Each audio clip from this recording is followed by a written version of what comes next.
Kodad BRS camp కార్యాలయంలో 75వ గణతంత్ర దినోత్సవ వేడుకలను నిర్వహించారు. గణతంత్ర దినోత్సవాన్ని పురస్కరించుకొని జాతీయ జెండాను ఎగురవేశారు బొల్ల మల్లయ్య యాదవ్. సూర్యాపేట జిల్లా కోదాడ బీఆర్ఎస్ క్యాంపు కార్యాలయంలో 75వ గణతంత్ర దినోత్సవ వేడుకల్లో భాగంగా మాజీ శాసనసభ్యులు బొల్ల మల్లయ్య యాదవ్ జాతీయ జెండాను ఎగురవేశారు. అనంతరం బీఆర్ఎస్ పార్టీ క్రియాశీలక సభ్యత్వం కలిగి ఉండి మరణించిన వారికి ఒక్కొక్కరికి 2 లక్షల రూపాయల చెక్కులను అందజేశారు. అనంతరం పార్టీ కార్యకర్తలతో సమావేశం నిర్వహించారు. పలువురు కార్యకర్తలు మాట్లాడుతూ గెలుపు ఓటములు సహజమేనని, రాబో రోజులలో కాంగ్రెస్ పార్టీ మేనిఫెస్టోలో పెట్టిన 6 గ్యారంటీలను అమలు చేసే విధంగా బీఆర్ఎస్ పార్టీ కార్యకర్తలు అందరూ సన్నద్ధంగా ఐక్యమత్యంగా ఉండి కార్యాచరణలు చేపట్టాలని కోరారు.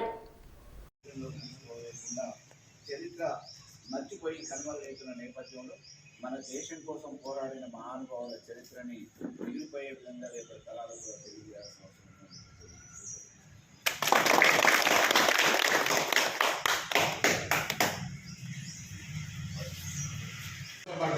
ఫ్రీ బస్సులు ఏదైనా జుట్టు పట్టుకొని చెప్పులు తీసుకొని కొట్టుకుంటూ ప్రయాణాలు చేస్తారు పాప అమలక్కలు. వాళ్ళని మన అంటానికి వాడికి పాపం తీసుకుంటారు. గోవాలకు నిలబడటానికి కూడా చోటే, కనీసం బస్సు ఎక్కడానికి కూడా లేకుండా ప్రత్యేకంగా పురుషులకు బస్సులు ఏమన్నా ఉంటే చరిత్రలో ఎప్పుడన్నా ఉందా?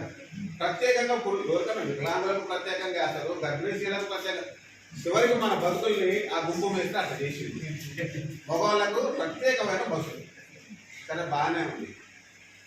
ఇప్పుడు రాజకీయం అన్న తర్వాత, పదవులు వచ్చిన తర్వాత ఆయన ప్రధానమంత్రి మోడీని కలిసి పోయి మా రాష్ట్రానికి కావాల్సిన నిధులు కావాలన్నాడు, అడిగింది. అంత మాత్రం ఆయన బీజేపీలో చేరుతున్నాను మనం ఎవరన్నా ప్రచారం చేశారంటే ఒక్కళ్ళన్నా చేశారా?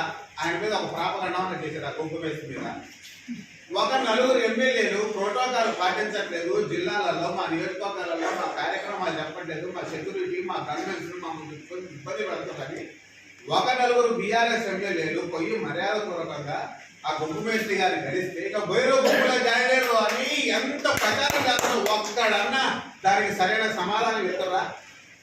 పాపం పాడుగా అట్టే పోతారు తప్ప ఒక్కడన్నా కరెక్ట్ దానికి గద్దించారు పాపాన్ని పోలే. ఎంతగానో మొత్తుకుంటాడండి కేటీఆర్ గారు, హరీష్ రావు ఎంతగానో మొత్తుకుంటాడు. వాళ్ళే ఎలా కౌంటరు. ఇది రాను దీన్ని మరి మనం సోషల్ మీడియాలో కూడా మనం దీన్ని ఎదిరించకపోతే, దీన్ని మనం అడ్డుకట్ట వేయకపోతే రేపు ఏమంటారంటే మలయాళ గారు కూడా రేవంత్ రెడ్డి గారితో గతంలో పరిచయం ఉంది, మహేంద్ర గౌడ్ గారితో కూడా పరిచయం ఉంది, ఎంఎస్సీ బ్యాచ్ అంటే వీళ్ళంతా క్లాస్మేట్స్. కన్నారెడ్డి గారి కాలం కానీ కాంగ్రెస్ లో అన్న బాగా తిరిగిండు. మొత్తం అయిపోయినాయిలే, మల్లన్న కూడా రేపు పోతుందని యాత్ర చూడన్న అంత దాకా వస్తుంది. మీకు ఇంకో విషయం తెలుసో తెలియదు, ఎలక్షన్ల కంటే ముందే అన్న మీద ఒక ప్రాపగండా చేశారు. మీకు తెలుసో తెలియదు, అన్నకు డబ్బులు పంపించలేదు కేసీఆర్ కేటీఆర్.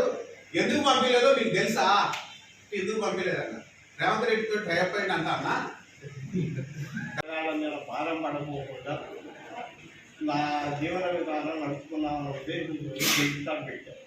అయితే అన్ని పెట్టి షాపులలో మందు ఉన్నది, వాళ్ళు అన్ని రకాలను అమ్ముకుంటున్నారు, చేసుకుంటున్నారు.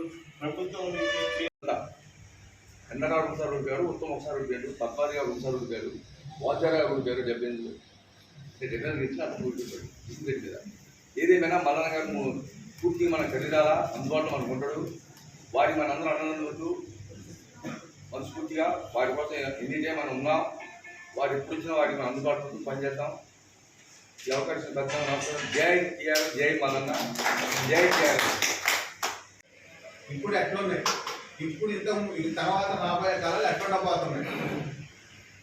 స్టీమర్ నిండింది, మున్సిపాలిటీ స్టీమర్ నడిపియాలని ఒక ఆయన రంకలేస్తుండు బీసీ కార్డు తీసుకొని. మీరు ఇంత చేసుకొని ఇంత తిప్పలు పడి మర్డర్ కేసులు మీద తీసుకొని నేను పరువు పోగొట్టుకొని, నా భార్య సర్పంచ్ గుండె సస్పెండ్ అయిన ఇంత పరువు పోగొట్టుకొని నేను ముందుకు వచ్చి దిగేసి పోయి అసలు మీరుండగా ఇంకొక ఆయన రావడం ఇంకొక ఆయన వస్తుండు. ఏది ఇవన్నీ నడుస్తూనే ఉన్నాయి. మనమేమి బాధపడాల్సిన అవసరం లేదు, మనమేం కంగారు పడాల్సిన అవసరం లేదు. మల్లన్న యాడికి పోడు, మల్లన్న మన దగ్గరే ఉంటాడు.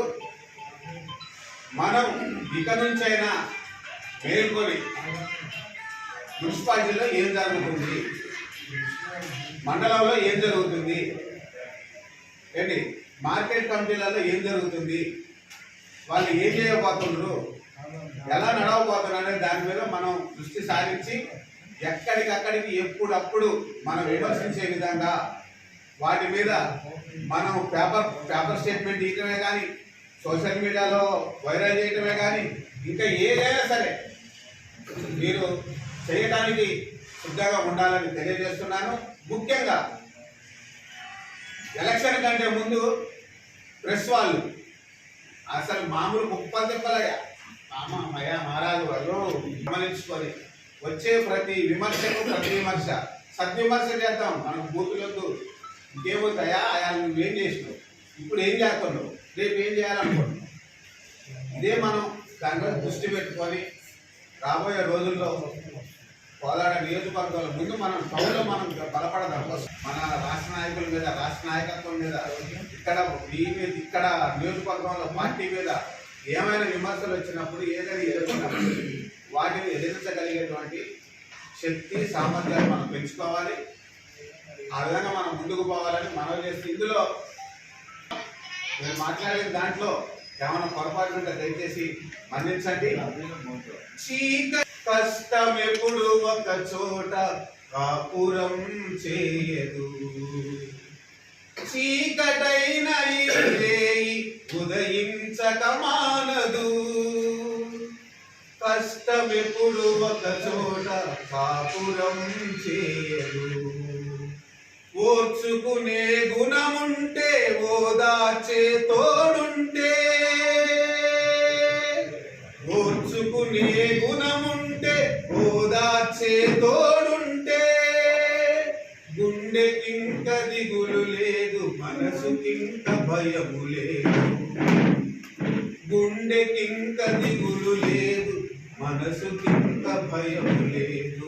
శ్రీ అవధూతాశ్రమము బోధానంద సత్యారామూర్తి ఆర్యుల గోసేవాశ్రమము మరియు వృద్ధాశ్రమము పడాల.